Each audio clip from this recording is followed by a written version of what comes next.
Share کرنا بڑا ضروری تھا. آپ نے دیکھا کہ کل اور آج میں جو روپیہ ہے وہ 34 روپے گرا ہے, اور یہ وہ لوگ ہیں اور یہ وہ فائنانس منسٹر ہے, جب آیا وہاں سے لندن سے کہتا ہے میں جیسے ہی جہاز پہ چڑھا تو جو ہے وہ ڈالر جو ہے ڈپریشیٹ ہونا شروع ہو گیا, روپیہ جو ہے مضبوط ہونا شروع ہو گیا, اور میرے آتے آتے ہی 1200 ارب روپے کے جو ہے قرضے جو کم ہو گئے.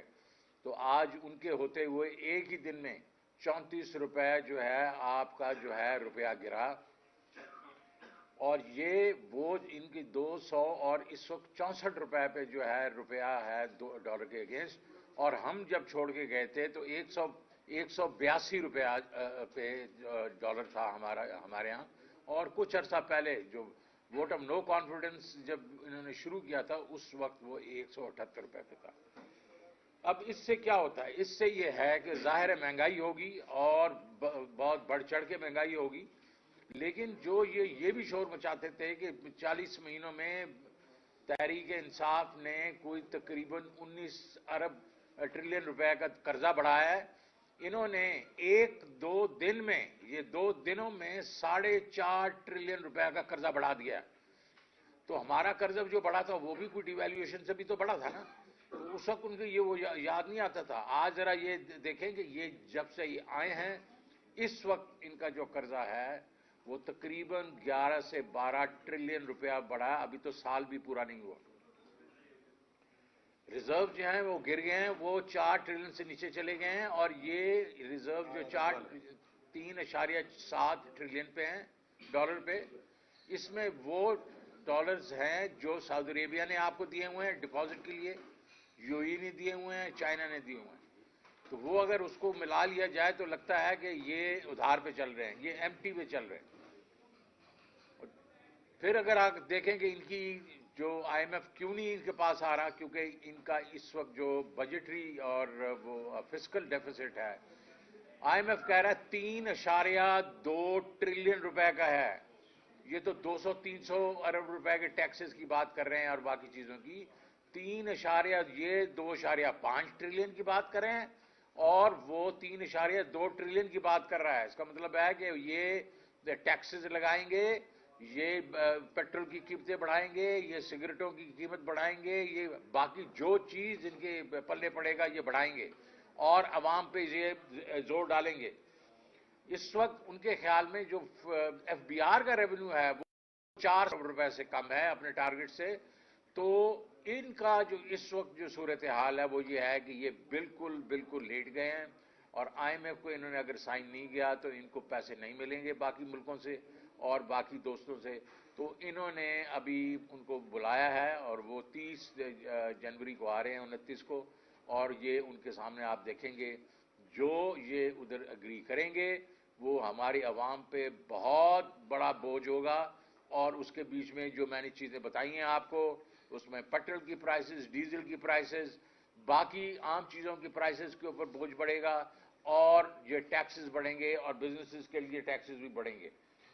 ایک چیز اور یہ بڑا ہمیں بات کرتے تھے کہ ہم جی 1.3 ٹریلین کا جو ہے سرکولر ڈیٹ چھوڑ کے گئے تھے, اور انہوں نے 2.4 یا 3 ٹریلین پہ چھوڑا.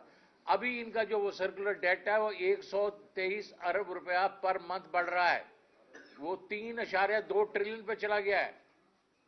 اور اپنے جو انہوں نے ٹارگٹ دیے تھے آئی ایم ایف کو, اس سے 800 ارب روپیہ یہ جو ہیں یہ شارٹ ہیں. تو انہوں نے اس کی وجہ سے آپ کی بجلی کی قیمتیں بڑھا دینی ہیں, اور ظاہر ہے ان میں یہ گیس بھی بڑھے گی, اور یہ بوجھ جو ہم لوگ 16 روپے پہ یونٹ چھوڑ کے گئے تھے اور اس وقت 36 روپے پہ ہے, یہ آپ دیکھیں گے یہ 50 روپے سے کم نہیں ہوگا. اس سے کیا ہوگا؟ اس کا مطلب کیا ہے؟ عام آدمی کا کیا مطلب ہے؟ عام آدمی کے لیے یہ ہے کہ جو آپ کی جو اس وقت انفلیشن ہے اور جو سینسٹیو پرائس انڈیکس ہے جس میں کھانے پینے کی چیزیں, الیکٹریسٹی وغیرہ, وہ اس وقت 32% پہ ہے, 31.75 پہ. یہ آپ 45 سے 50% پہ جاتے دیکھیں گے. اور جو سی پی آئی ہے جو آپ کنزیومر پرائس انڈیکس ہے جو اس وقت 25% پہ ہے, یہ آپ 30 سے 35% پہ جاتے دیکھیں گے. طوفان بدتمیزی ہوگا مہنگائی کا, اور یہ ابھی ہونے والا ہے آپ کے ساتھ.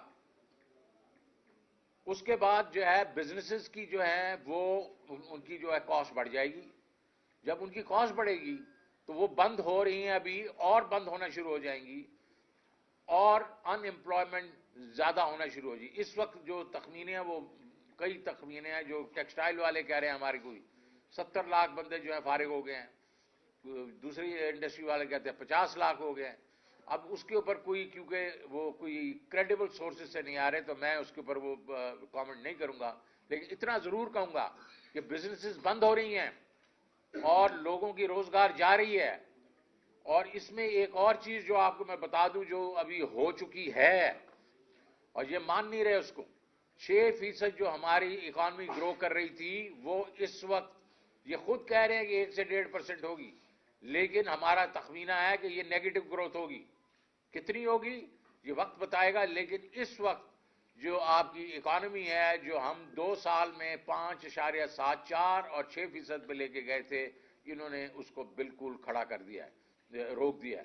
تو اس سے بھی لوگوں کی انکم جو جن کے پاس امپلائمنٹ بھی ہے ان کی انکم بھی کم ہو جائیں گی, ان کی انکم جو ہے ریئل ٹرم میں کم ہو جائیں گی. تو میں اب چاہوں گا کہ اسد عمر صاحب اس پہ کوئی تبصرہ کر لیں. آپ ادھر آ جائیں.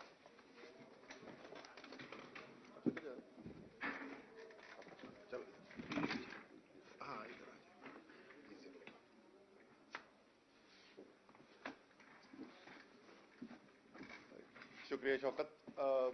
جیسے ابھی آپ کو تفصیل میں بتایا شوکت ترین صاحب نے کہ جو اقدامات کی لیے ہیں اس حکومت نے اس کے معاشی اثرات کیا ہیں, پاکستان کی معاشی اشاریے جو ہیں ان کے اوپر کیا اثرات مرتب ہو رہے ہیں, اور اس قسم کی ہوش ربا چیزیں کہ پاکستان کے عوام کے اوپر صرف پچھلے 36 گھنٹے کے اندر 4,500 ارب یا 45,000 کروڑ روپے کا قرضے کا بوجھ بڑھ گیا ہے جب سے یہ روپے کی قیمت گرنی شروع ہوئی ہے. تو اس کے سیاسی کیا مضمرات ہوں گے, اس کے سماجی مضمرات کیا ہوں گے, میں اس کے اوپر بات کرنے سے پہلے یہ ضرور پوچھنا چاہوں گا کہ یہ جو پچھلے 9 مہینے کے اندر کیا گیا ہے پاکستان کے ساتھ, اور جو پاکستان نے اپنی تاریخ کی سب سے زیادہ مہنگائی دیکھی ہے پاکستان کے عوام نے, اور یہ اعداد و شمار کہیں شوکت ترین صاحب اپنے گھر سے نہیں لے کے آتے ہیں, یہ اسی حکومت کے اداروں سے ہر ہفتے اور ہر مہینے ہمیں مہنگائی کے اعداد و شمار میسر کیے جاتے ہیں, اور اسی حکومت کے اپنے شائع کردہ اعداد و شمار کے مطابق پاکستان کی تاریخ میں جتنی مہنگائی نہیں ہوئی تھی اس سے زیادہ مہنگائی اس وقت ہو رہی ہے پاکستان میں. اس کے ساتھ انا پرستی کی بنیاد کے اوپر جو فیصلے کیے گئے اور اس کی نتیجے کے اندر صرف یہ کہ میں بڑھ کے ماروں یہاں پر آ کے اور میں بولوں کہ جی دیکھو میں آ گیا ہوں اب ریمبو, اور روپیہ جو ہے اب وہ ڈالر جو ہے 200 سے نیچے آ جائے گا, تو آپ نے تو بڑک مار دی, لیکن جو اس کی وجہ سے ہزاروں پاکستان میں کاروبار بند ہو گئے, میں دوبارہ دہراتا ہوں, ہزاروں کاروبار بند ہو گئے, لاکھوں مزدور بے روزگار ہو گئے, دہاڑی دار مارا گیا, کیونکہ آپ نے ایک مصنوعی طور سے صرف اپنی انا کی تسکین کے لیے کہ ڈالر کا نمبر جو رپورٹ ہو ٹی وی کے اوپر وہ ایک خاص نمبر ہو, اس کے لیے آپ نے پاکستان کی معیشت کو اس کھائی کے اندر گرایا, اس تباہی کے اندر لے کے گئے جہاں اب یہ صرف معاشی مسئلہ نہیں رہ گیا, یہ مسئلہ پاکستان کی قومی سلامتی کا مسئلہ بن گیا ہے. اس وقت جہاں پہ خطرناک طریقے کے حالات پیدا ہو گئے ہیں, جو بین الاقوامی ہمارے زر مبادلہ کے ذخائر ہیں وہ صرف 3 ہفتے کے ذخائر بچے ہیں. آج تک پاکستان کی تاریخ کی یہ کم ترین سطح ہے, صرف ایک دفعہ اس سے پہلے ہم یہاں آئے تھے, اس وقت بھی مسلم لیگ نون کی حکومت تھی 1998 اکتوبر کے اندر. اس خطرناک صورتحال کے اندر اب ہم سے کیا مطالبے کیے جائیں گے کہ پاکستان کو ادھر نکلنا ہے, تو جو ہمیں یہاں سے انہوں نے ان کے اب جو بیرونی آقا ہیں ان کے سامنے انہوں نے جو اپنا سر جھکانا ہے, اس کے لیے پاکستان سے کیا کیا مطالبے کیے جائیں گے. یہ مہنگائی تو بڑھنی ہے, اس میں تو کوئی شک ہی نہیں, گیس کی قیمت بڑھنے جا رہی ہے, اور اس کی جو خبر ہے وہ تو عجیب و غریب خبر ہے کہ جی جولائی 2022 میں سے آپ کے بل بڑھائے جائیں گے. تو آپ کے پاس جب بل آئے گا تو اس میں جو اضافی قیمت ہے وہ صرف اور 74% اضافے کی بات ہو رہی ہے, کوئی چھوٹے موٹے اضافے کی نہیں بات ہو رہی. بجلی کی قیمت بڑھی ہے, پیٹرول کی دیکھیں 4 دن کے اندر انہوں نے بڑھانی ہے, مختلف اعداد و شمار آ رہے ہیں, کم سے کم کہہ رہے ہیں کوئی 30 روپے بڑھ جائے گی, کوئی 50 روپے کی بات کر رہا ہے, کوئی 70 روپے کی بات کر رہا ہے, ٹیکس نئے لگنے جا رہے ہیں, وہ تو ہے ہی ہے. لیکن معاشی جو ہم پہ بوجھ ڈالا جا رہا ہے, جو ہم سے مطالبے کیے جا رہے ہیں, اس کے علاوہ کیا مطالبے ہونے ہیں اور ان سے قومی سلامتی کو کیا خطرہ آنے والا ہے, ان سب چیزوں کو دیکھتے ہوئے میں ایک دو پھر پوچھنا چاہتا ہوں, کون ذمہ دار ہے اس کا, کون جواب دے ہوگا قوم کو؟ یہ صورتحال پیدا ہوئی ہے سیاسی انتشار سے, ایک رجیم چینج کی سازش سے, اور اس سازش سے پاکستان کو یہاں پہ لا کے کھڑا کر دیا گیا ہے کہ معیشت اس حالت میں ہے جو پاکستان میں کسی نے پہلے دیکھی نہیں. اس وقت جو مایوسی ملک کے اندر پھیلی ہوئی ہے کسی نے پہلے دیکھی نہیں ہے, آج تک جیسی صورتحال بنی ہوئی ہے. کون جواب دے گا اس کا؟ یہ اور سب سے جو بدترین چیز جو مذاق ہے کہ ملک میں بحران اس لیے پیدا ہوا کہ آپ نے ایک جمہوری عمل جو ہے, ایک چلتے ہوئے جمہوری عمل کو ایک رجیم چینج کی سازش کے تحت اس کے اندر بگاڑ پیدا کیا, اس کے اندر ایک غیر منتخب حکومت کو لے کر آئے, 156 سیٹوں والے وزیر اعظم کو گھر بھیجا گیا اور 84 سیٹوں والے کو وزیر اعظم بنایا گیا. اور اس انتشار کا اب ہمیں آج کل کیا کیا اثر آئی ہیں؟ ہمارے سارے صحافی اس وقت کیا بات کرتے ہیں, کچھ آن ایئر مجھ سے بات کرتے ہیں, کوئی ویسے بات کرتے ہیں, او جی کیئر ٹیکر کو اب لمبا کھینچا جائے گا, 90 دن کے اندر تو الیکشن نہیں ہو سکتے. وہ کل انہوں نے ایک زبردست بیان دے دیا, انہوں نے کہا ہاں جی یہ تو لکھا ہوا ہے کہ 90 دن کے اندر آئین میں لکھا ہے کہ الیکشن کرانے, لیکن اگر نہیں ہوں گے 90 دن کے اندر, یہ تو آئین میں کہیں نہیں لکھا ہوا ہے. بھائی جان لکھا ہوا ہے, اگر 90 دن کے اندر جان بوجھ کے آپ الیکشن نہیں کراتے ہیں تو آرٹیکل 6 لگتا ہے, غداری کا مقدمہ بنتا ہے, سزائے موت بنتی ہے. جو پاکستان کے عوام کے ساتھ آپ نے کر دیا ہے, جس تکلیف سے میں جہاں پر جس وقت میں بتاؤں آپ کو جاتا ہوں, چاہے وہ اسلام آباد ہو, کراچی ہو, لاہور ہو, جدھر رستے میں آتے ہوئے بیرا میں رکا, وہاں پہ لوگ آگئے, لوگ گڑ گڑا کے ہم سے کہنے خدا کا واسطہ عمران خان سے کہیں میری جان بچائیں ان لوگوں سے. اس ملک کی جو صورتحال آپ نے پیدا کر دی ہے, جو معاشی بحران پیدا کر دی ہے, اور خاص اگر میں جوڑوں اس سیاسی بحران کو اس معاشی بحران کے ساتھ, اس سے جو سماجی بحران پیدا ہو رہا ہے, جو ہماری قومی سلامتی کو خطرہ ہو رہا ہے, میں بار بار کہتا ہوں 1971 کے بعد سے اتنے خطرناک حالات پاکستان کے لیے پیدا نہیں ہوئے. اور یاد دلانے کے لیے کہ 1971 ہوا کیوں تھا, کیونکہ عوام کے مینڈیٹ کو نہیں مانا گیا, زور طاقت اور جبر سے عوام کے مینڈیٹ کو دبانے کی کوشش کی اور آپ نے ملک کو 2 لاکھ کر دیا. آج بھی وہی صورتحال ہے. پاکستان کی تاریخ کا مقبول ترین لیڈر اپنی قوم کے ساتھ ایک طرف کھڑا ہوا ہے اور دوسری طرف اس کو زور طاقت جبر دھمکی غیر قانونی مقدموں سے دبانے کی کوشش کی جا رہی ہے. پاکستان کی قومی سلامتی کو خطرے میں ڈالا جا رہا ہے. آج ہم نے 2 مقدمے جمع کرا دیے جی. ایک جو غیر قانونی تعیناتی ہوئی ہے پنجاب کے اندر نگراں وزیر اعلیٰ کی, اس کے خلاف سپریم کورٹ کے اندر کیس فائل کیا ہے, اور لاہور ہائی کورٹ کے اندر ہم نے کیس فائل کر دیا ہے, جو آئین کا انحراف کر کے جو الیکشن کی تاریخ کا اعلان نہیں کیا جا رہا, اس کے باوجود کہ بڑا واضح طور پہ آئین کے اندر لکھا ہوا ہے. پاکستان کی عدالتوں کا بھی امتحان ہے, پاکستان کے آئین کے اوپر سوچا سمجھا ہوا بڑا واضح اس وقت حملہ ہو رہا ہے. پاکستان کی قوم تو کھڑی ہے اپنی جمہوریت کے پیچھے, اپنے آئین کے پیچھے, اپنے قانون ساز اداروں کے پیچھے. اب عدالت کی طرف سب دیکھ رہی ہے, پوری قوم عدالت کی طرف دیکھ رہی ہے. مجھے یقین ہے کہ انشاءاللہ تعالی پاکستان کی عدالتیں جو ہے وہ مایوس نہیں کریں گے پاکستان کی قوم. وہ وقت گزر گئے جس وقت وزن ڈال کر زور زبردستی سے فیصلے کروا دیے جاتے تھے, اور عدالتوں نے بدقسمتی سے پاکستان کی تاریخ کا حصہ ہے کہ عدالتیں جو ہیں آئین توڑنے کے اندر بھی شراکت دار رہی ہیں. انہوں نے انڈورس کیا ہے, انہوں نے منظوری دی ہے آئین کو توڑنے کی. انشاءاللہ تعالی یہ آئندہ کبھی پاکستان کے اندر نہیں ہونے والا. اور یہ ہماری عدلیہ جو ہے اس کو بھی پتا ہے کہ اس وقت قوم کہاں کھڑی ہے, ان کو یہ بھی ادراک ہے کہ اگر اس وقت آئین توڑنے کی اجازت دی جاتی ہے تو اس کا نتیجہ ملک کے لیے کیا ہوگا. سو مجھے یقین ہے کہ انشاءاللہ تعالی ہم اس طرف نہیں جائیں گے. اور یہ جو بدترین معاشی بحران پاکستان کے اوپر نازل کیا گیا ہے سیاسی انتشار پیدا کر کے, یہ جو مہنگائی, بے روزگاری اور تمام تر مشکلات پاکستان کے عوام کے لیے, پاکستان کے کاروباری طبقوں کے لیے, یہ ختم ہونا شروع ہوں گی, کیونکہ پاکستان الیکشن کی طرف جائے گا. سب سے پہلے یہ صوبوں کے الیکشن تو ہونے ہی ہونے, اس کی تاریخ انشاءاللہ تعالی ہائی کورٹ سے آرڈر آ جائے گا, اور وہ تاریخ آنے کے بعد انشاءاللہ تعالی ان کے پاس اور کوئی راستہ نہیں بچے گا, ان کو جنرل الیکشن بھی اناؤنس کرنا پڑے گا اور پاکستان ایک نئے مینڈیٹ کی طرف جائے گا. یہ بتائیے گا کہ جتنی خطرناک صورتحال آپ نے معیشت کی یہاں پر دیکھی ہے, کیا ہمیں یہ خدشہ لاحق ہے پاکستان کو کہ جو بیرونی طاقتیں ہیں یا جو ایجنڈا ہے اس سے ہمارا جو ایٹمی پروگرام ہے اس کو کسی قسم کا کوئی خطرہ لاحق ہے؟ کیا یہ لوگ اس کے اوپر کوئی نیگوشیٹ کرنے کی پوزیشن میں ہیں اس وقت؟ دیکھیں اس وقت جو حالات پیدا ہو گئے نا, اور جتنی خطرناک کھائی کے اندر پاکستان کی معیشت کو گرا دیا گیا ہے, تو اس وقت کوئی بھی مطالبہ ہمارے سامنے آ سکتا ہے, خدا نخواستہ. اور آپ کو پتا ہے کہ شری لنکا کے اندر جب انہوں نے بیل آؤٹ کرنے کے گئے تو کس قسم کے مطالبے شری لنکا کے اندر کیے گئے ہیں, اور اس سے قومی سلامتی کے اوپر کیا خدشات آتے ہیں. ہماری قومی سلامتی کی جو ادارے ہیں وہ بھی یقیناً اس وقت انتہائی تشویش سے دیکھ رہے ہوں گے جو صورتحال ہے.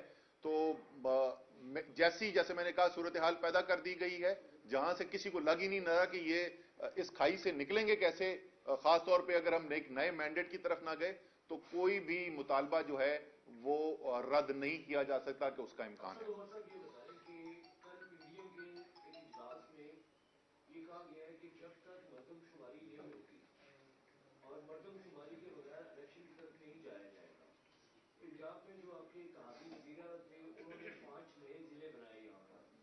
یہی جواز پنجاب میں بھی لیا جا رہا ہے کہ مردم شماری ہوگی تو الیکشن ہوگا.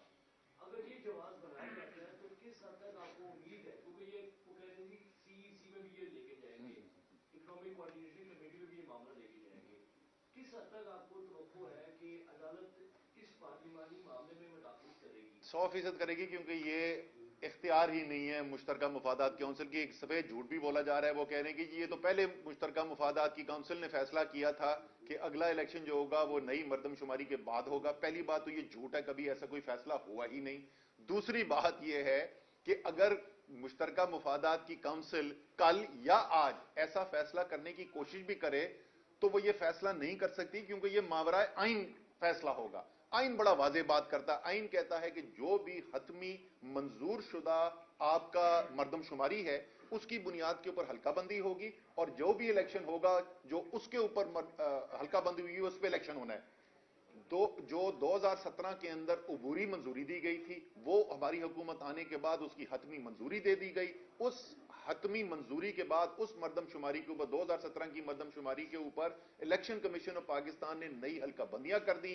اس نئی حلقہ بندیوں کے اوپر اعتراضات بھی جمع ہو گئے, کیسز ہائی کورٹ کے اندر بھی چلے گئے. یہ تو معاملہ پچھلے اگست ستمبر میں مکمل ہو چکا ہے. تو اس وقت کوئی چیز نہیں ہے جو ایک نئے الیکشن کو روکتی ہے, اور یہ صرف عمران خان کی مقبولیت کا خوف ہے جو ان کو یہ بہانے ڈھونڈنے پر مجبور کر رہا ہے. عمر صاحب, چیئرمین تحریک انصاف عمران خان کے بعد پارٹی کا سب سے اہم عہدہ آپ کے پاس ہے. چودھری پرویز نے کل جو فواد چودھری کے حوالے سے بیان دیا ہے, طنز دیا, کیا سمجھتے ہیں وہ بیان ان کا غیر ذمہ دارانہ ہے؟ اور اگر فواد چودھری ایک ماہ پہلے گرفتار ہو جاتے تو پنجاب حکومت بچ جاتی. آپ میٹنگوں میں بیٹھتے رہے ہیں, تو کیا سمجھتے ہیں کہ چودھری پرویز کو بیان دینا چاہیے؟ بالکل غیر مناسب بیان ہے جی. چودھری صاحب کو یہ بیان نہیں دینا چاہیے تھا, اور خاص طور پہ اس موقع کے اوپر جس وقت فواد چودھری کو غیر قانونی طریقے سے صرف اس کے سچ بولنے کے اوپر, اس کی دلیری کے اوپر اس کو اٹھایا گیا ہو, تو یہ بالکل نامناسب تھا. آج اچھی پیش رفت ہوئی ہے, جسمانی ریمانڈ کی جو ایکسٹینشن تھی اس کو مسترد کر دیا گیا ہے. کل انشاءاللہ تعالی فواد چودھری کو بیل مل جائے گی. چودھری صاحب آپ کا انتظار کر رہے ہیں, وی لو یو فواد چودھری. سلمان صاحب یہ بتائیے گا, ایک طرف نگران یہ جو سیٹ اپ ہے اس کو لمبا کرنے کا پلان کیا جا رہا ہے, تو دوسری طرف آپ کے لوگوں کو بھی گرفتار کیا جا رہا ہے. فاروق حبیب پہ بھی مقدمہ ہوا, تو آپ پی ٹی آئی کو سروائیو کرنے کے لیے کیا پلان ہے جب تک نگران سیٹ اپ لمبا کیا جا رہا ہے, اور آپ کیسے پی ٹی آئی کیسے سروائیو کرے گی, اس حوالے سے کیا لایا ملا؟ اچھا, پہلی بات تو یہ ہے کہ پنجاب پولیس کو جو ہے نا اس ایف آئی آر کے اوپر ایک اپنی حتق عزت کا دعویٰ ضرور دائر کرنا چاہیے. وہ کہہ رہے ہیں نہتا فاروق حبیب جو کھڑا ہوا تھا, ساری سب نے ویڈیو دی ہوئی ہے, اس نہتے فاروق حبیب نے پنجاب پولیس کا پھینٹا لگایا, ان سے ڈکیتی کی, ان کی تو عزت مٹی میں ملا کے لگ دی. انہوں نے یہ الزام لگا کے کہ اتنی کمزور بزدل پنجاب پولیس ہے کہ ایک اکیلا فاروق حبیب نے ان کے ساتھ یہ کر دیا. فاروق حبیب اچھا دلیر آدمی ہے, اور ایک غیر قانونی طریقے سے ہائی کورٹ کے جج کے فیصلے کی خلاف ورزی کرتے ہوئے, آپ کو پتا ہے, آپ لوگ بہت سارے آپ میں سے ہائی کورٹ کو بھی کور کرتے ہیں, 3 دفعہ جج صاحب نے 2 ٹوک فیصلہ دیا تھا کہ فواد چودھری کو میرے سامنے پیش کیا جائے, اور جج کی ہائی کورٹ کی رولنگ کو, اس فیصلے کو کی خلاف ورزی کرتے ہوئے, کھلم کھلا غیر قانونی طریقے سے خلاف ورزی کرتے ہوئے اس کو لاہور سے باہر لے جا رہے تھے. اس لیے فاروق حبیب نے وہاں پہ ان کو روکنے کی کوشش کی تھی. وہ ایک جج کے آرڈر کی خلاف ورزی کو سپورٹ کر رہا, مطلب اپنی عدلیہ کے ساتھ کھڑا ہو رہا تھا, صرف فواد چودھری نہیں, وہ اپنی عدلیہ کے ساتھ کھڑا ہو رہا تھا. کیسے ہم کریں گے؟ دیکھو, مجھ سے کل بھی ایک کسی نے سوال پوچھا کہ جی یہ تو بڑے مشکل حالات ہیں, تو وہ اور بھی لسٹیں بن رہی ہیں, تو آپ کو اٹھا لیا جائے گا. یہ ہمارے لیے کوئی تعجب کی بات نہیں ہے. جس وقت ہم یہ فیصلہ کر رہے تھے نا اسمبلیاں توڑنے کا, اس وقت ہمیں لوگوں نے یہ کہا تھا کہ دیکھیں آپ کے اوپر پھر ظلم ہوگا. یہ سامنے دیکھتے ہوئے سمجھتے ہوئے یہ فیصلہ کیا گیا. یہ ذرا کان کھول کر سن لیں آپ جو ڈرانے کی کوشش کر رہے ہیں. یہ سوچتے ہوئے ہم نے یہ فیصلہ کیا تھا, سمجھتے ہوئے کہ یہ خطرہ ہے کہ سیاسی انتقامی کارروائیاں کی جائیں گی. لیکن 2 راستے تھے ہمارے پاس. ایک, اپنے آپ کو محفوظ رکھنے کے لیے, اپنے سے خطرہ بچانے کے لیے ہم اسمبلیاں چلاتے رہیں اور نظام کو چلتے رہنے دینا دیں, یا دوسری طرف ملک ڈوب رہا ہے, وہاں پہ صرف تحریک انصاف کے چند لیڈرز کی بات نہیں ہے, وہاں اسد عمر اور فواد چودھری کے صرف گرفتار ہونے کی بات نہیں ہے, ادھر 22 کروڑ عوام کا مستقبل داؤ پہ لگا ہوا ہے. اگر اس مستقبل کو بچانے کے لیے ہمیں تکلیف سے بھی گزرنا پڑتا ہے تو انشاءاللہ تعالی مردوں کی طرح اس تکلیف کا بھی مقابلہ کریں گے. آپ تو معاشی اعداد و شمار بہت اچھی طرح جانتے ہیں, تینوں چاروں آپ لوگ ایکسپرٹ بیٹھے ہوئے. یہ بتائیے ٹی وی چینلز پہ ایک بحث چل رہی ہے, آیا مفتا اسماعیل ٹھیک تھا یا اسحاق ڈار ٹھیک تھا, یا دونوں غلط تھے آپ کے نزدیک؟ وہ ذرا کلیئر کر دیجیے گا عام آدمی کے لیے. اچھا جی, میں اس پہ مختصر ایک جملہ بول کے پھر میں شوکت سے ریکویسٹ کروں گا کہ اس کا جواب دیں. میں تو صرف یہ سن رہا ہوں کہ مفتاح اسماعیل نے ثابت کر دیا کہ اسحاق ڈار نے بیڑا غرق کر دیا, اور اسحاق ڈار ثابت کر چکا ہے کہ مفتاح اسماعیل نے بیڑا غرق کر دیا. باقی شوکت ترین صاحب بتائیں گے. دیکھیں جی, اگر دونوں ایک دوسرے کو کہہ رہے ہیں کہ بیڑا غرق کر دیا اور بیڑا غرق ہو گیا, تو پھر جواب 84 صاف ظاہر, دونوں نے ہی بیڑا غرق کیا ہے. ایک نے شروعات کی ہیں اور ایک نے یہ اس کو انجام پہ پہنچایا. دونوں قوم سے پہلے بھی انہوں نے جھوٹ بولا. اس وقت جب بیٹھ کے اس نے مفتاح نے کہا کہ یہ اس وقت جو فسکل ڈیفیسٹ ہے وہ 6,400 ٹریلین ارب ہوگا, حالانکہ ہونا اس نے 5,000 بلین تھا. جھوٹ بولا اور ایونچولی وہ 5,200 ہوا, وہ جھوٹ تھا. پھر جب اس نے کہا کہ آپ کا کرنٹ اکاؤنٹ ڈیفیسٹ 22 ارب ڈالر ہوگا, اور وہ ہمیں پتا تھا کہ وہ 16-17 سے اوپر نہیں جائے گا, وہ جھوٹ بولا لوگوں کو ڈرانے کے لیے, تو وہ تو اس کے گلے میں پڑ گیا. وہ سارا کچھ اس کے گلے میں پڑا ہے, کیونکہ IMF نے پھر کہا کہ اچھا بھائی اگر اتنی خراب حالات ہیں تو آؤ یہ تمہاری جو ابھی ہم کنڈیشنالٹیز ڈالیں گے اور سخت کرتے ہیں. تو اس نے اس قسم سے جو عوام کو دھوکہ دیا اور اکانومی کو غلط سائڈ پہ لے کے چلا گیا. ابھی وہ ظاہر ہے وکٹم بن گیا ہے, اس کو نکالا گیا ہے, تو ابھی بیٹھ کر روز تقریریں کرتا ہے. اور دوسرا ان جو معصوف ہیں ان کا تو آپ کو معلوم ہے. اچھا سر, یہ بتا دے گا نیوٹرل کہہ رہے تھے کہ ہم نیوٹرل ہیں, آپ کیا وہ نیوٹرل ہو گئے یا ابھی مزید کوئی ریفائننگ میں کسی جگہ جائیں گے؟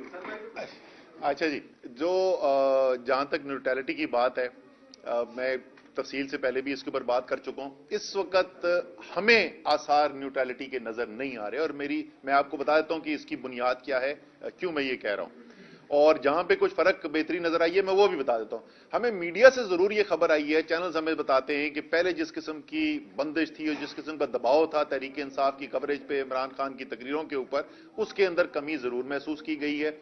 اور لیکن ہمارے جو گراؤنڈ پہ لوگ ہیں, ہمارے MPA, ہمارے MNA, اور یہ تحریک انصاف کے پنجاب کے بھی اور خیبر پختونخوا کے بھی, وہ کہہ رہے ہیں کہ ابھی بھی رابطے ہو رہے ہیں, ابھی بھی ان سے کہا جا رہا ہے کہ آپ کا مستقبل جو ہے وہ تحریک انصاف کے ساتھ جو ہے وہ شاید بہت روشن نہ ہو, آپ کو دوبارہ خیال کرنا چاہیے, آپ کو دوسرے آپشنز کی طرف دیکھنا چاہیے.